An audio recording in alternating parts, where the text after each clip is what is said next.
debt consolidation a good idea? Well, if you're looking at lower interest rates and more cash flow, then it's pretty much a no-brainer. Due to increasing interest rates and today's economy being quite expensive, your everyday goods and services are actually now starting to skyrocket, and more families are starting to feel the pinch. I recently assisted a family, mum, dad, 3 children. Mum, dad purchased their home back in 2020 when the interest rates were at an all-time low. However, since then, their 2 youngest children were born, and each time, mum ended up taking about 8 months worth of maternity leave. During this time, they also realised that their current car was just a little bit too small for their new family of 5, so therefore they upgraded their car by way of a car loan. They also ended up getting 2 credit cards, both about $15,000 each. During this time as well, they also accidentally racked up a Centrelink debt of about $1,600 due to slight overpayment in childcare subsidy. Fast forward to today, we have a family of 5, mum, dad, 3 children. Dad works full-time, mum works full-time. We've got 2 children in early primary school, and we've got 1 child who attends full-time daycare. The 2 primary school children also attend after-school care a few days a week. Dad's income is $125,000, while mum's income is $75,000. This equates to $12,500 and $54,000 per month take home. Now this may sound like a lot, but let's actually break down their everyday monthly living expenses. So we have $4,520 for their home loan repayment on an interest rate of 6.24%. Back in 2020, that same home loan repayment was coming in at around the $3,600 mark. So that's actually jumped quite a lot since 2020. And this is due to their interest rate being so much lower when they first purchased their home. We also have a repayment of $1,115 per month for their car loan on an interest rate of 11%. Unfortunately, they do have 2 $15,000 credit cards, both of which are maxed out. We've got a monthly repayment, a minimum monthly repayment of $1,140 based on an interest rate of 20.99%. We also have a $200 per month in the Centrelink overpayment that they now need to pay back. So far, that's just their debts alone. Now let's just have a look at their everyday living expenses, which are pretty much always going to be there anyway. We've got $560 per month in general insurance, $1,730 per month in daycare fees, that's out-of-pocket daycare fees, $510 per month in after-school care fees, about $1,470 per month in groceries, remembering that we are feeding a family of 5, and then about $1,300 per month to cover for things like their gas, their electricity, their water, their rates, things like car regos, that sort of stuff. And that $1,300 per month is just minimum for that. Sometimes their gas and their electricity may actually come in a little bit higher. Now, when we add all of these up, coming from their monthly income, we're already at a negative of $91 per month. Now, in these expenses, we have not included any health or medical. We have not included any savings. We've not included anything for birthdays. We've not included anything for holidays. We've not included anything for personal care.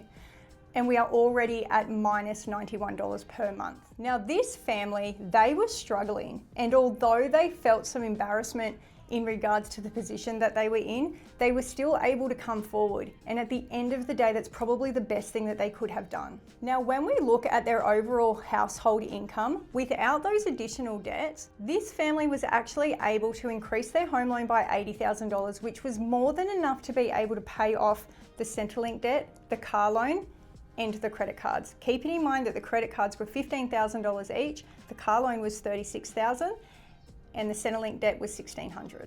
By doing this, we can actually free up a substantial amount of cash flow per month. And the best thing about doing this is going to allow these particular people to actually sleep at night, because at the end of the day, at the moment, they're pretty much going backwards. Now, the issues that these clients had was, 1, they did feel embarrassed about their position, and 2, they thought that because they were struggling so bad that they actually didn't think that there would be any options available to them.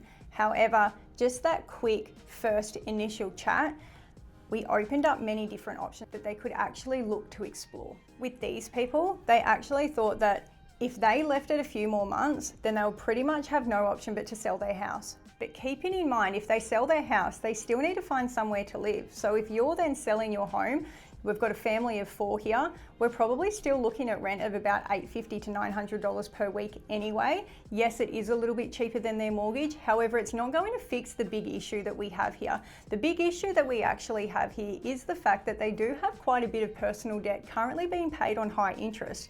When you're looking at things like credit cards, for example, the repayments that you're paying on those credit cards, you're pretty much just paying the interest. You're never actually getting far ahead when you don't actually have the ability to have that additional cash flow to actually start chipping away at the principal.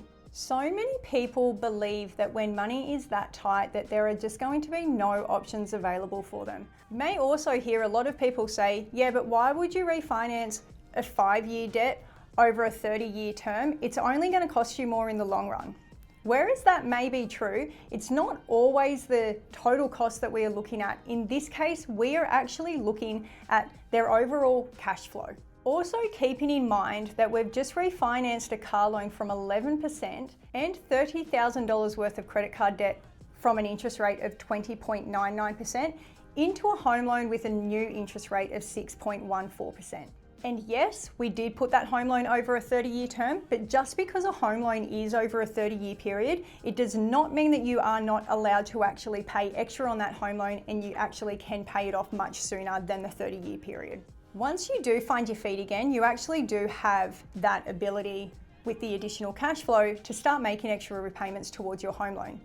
In this case, with this particular family, they had about another 6 months worth of daycare fees, which was currently coming in at $1,730 per month. Their plan, once the daycare fees were to stop, their plan was to actually put this additional cash onto the home loan. Now, if we were going to do that, that then pays out the total debt of $30,000 in credit cards, the $1,600 in Centrelink debt, and the $36,000 car loan. If they made those extra repayments, that's actually going to pay all of that off in under 5 years, remembering at a 6.14% interest rate. With these clients, we went ahead and we increased their home loan by $70,000 to allow them to pay off all of the debt that they had. When looking at these existing debts along with their existing home loan repayments, we had existing repayments of $6,935 per month just for their home loan, their credit cards, their Centrelink debt, and their car loan.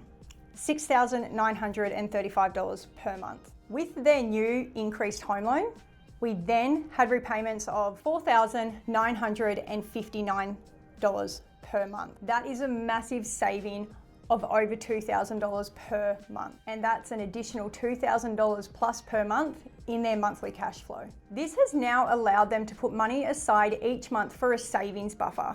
It's also given them the feeling of financial freedom, and it's allowing them to sleep at night. If you're finding yourself in a similar position, please do make sure that you seek help before all of this becomes too out of hand.